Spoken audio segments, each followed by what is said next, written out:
Uh, my very short mini graph, The War on Witchcraft, studies the role that scholarly masculinity played in the emergence of witchcraft historiography in the 19th century. Historians such as Joan Scott, Bonnie Smith, and Angelica Apple have made us aware how gendered historical practice was, especially, at the time. For instance, the supposed founder of modern history writing, Leopold von Ranke, cast his archive trips as heroic quests. The manuscripts he rescued were, I quote, absolute virgins.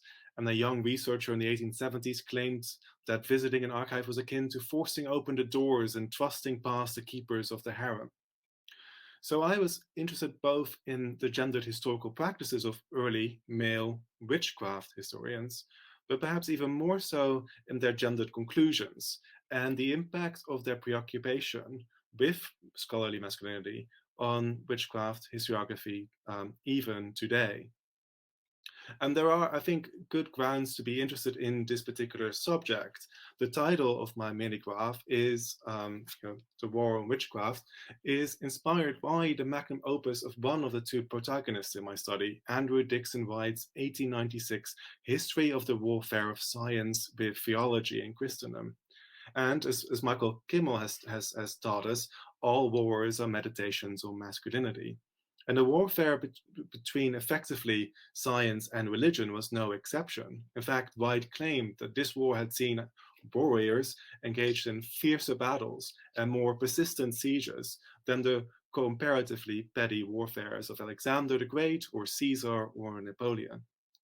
And as the historian of this warfare, White positioned himself as part of this battle, which continued into his own time. So historians of science positively loathe White's book because of the way it represents science and religion as forever and necessarily in opposition to each other, and also because that view remains so dominant in modern contemporary popular culture. But witchcraft historians have cause to hate White's book as well. White and his White and his student, George Lincoln Burr, folded witchcraft skeptics into this wider battle between science and superstition and reason. The witchcraft skeptics, presumably all of them rationalist and proto scientific, made the warfare of science into a humanitarian mission.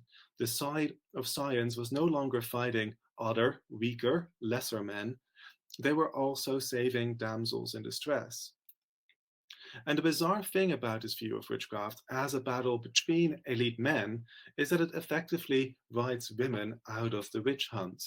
And if they do feature, it is mostly as hysterical creatures, responsible and complicit in their own fate. So, for instance, Wright wrote that in the midst of demonstrations of demoniacal possession by the most eminent theologians and judges who sat in their robes and looked, wise, while women shrieking, praying, and blaspheming were put to the torture, a man arose who dared to protest effectively that some of the persons thus charged might simply be insane. And the legacy of this view of the early modern witch hunt has been profound, and I think we can still feel it today. We still often see it as a battle between believers and skeptics, between good and evil.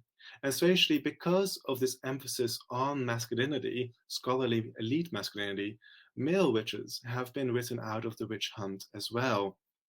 Andrew Dixon White and George Lincoln Burr transformed one famous elite male victim of the witch hunt, a judge called Dietrich Vlad, with no evidence at all, into a heroic witchcraft skeptic because they could not believe that someone so much like them could be a victim. And interestingly, Vlad was also chancellor of a university, and White was the president of a um, White was a president of Cornell University, which is where I get to.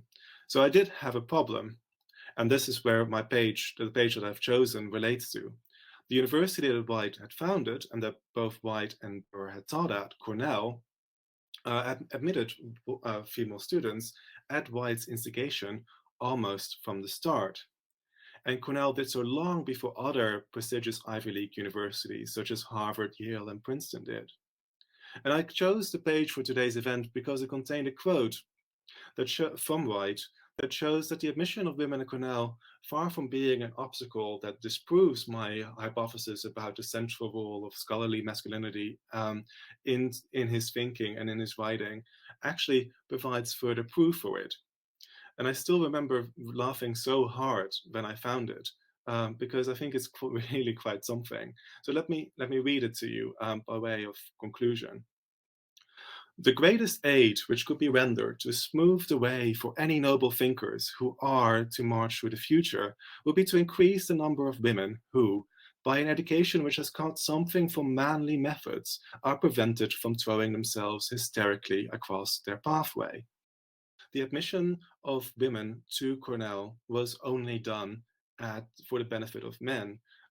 Only male men could be noble thinkers. And the case really, and the argument for the admission of women to Cornell University, in fact, I believe, highlights rather than contradicts the argument that I'm trying to develop in my mini book.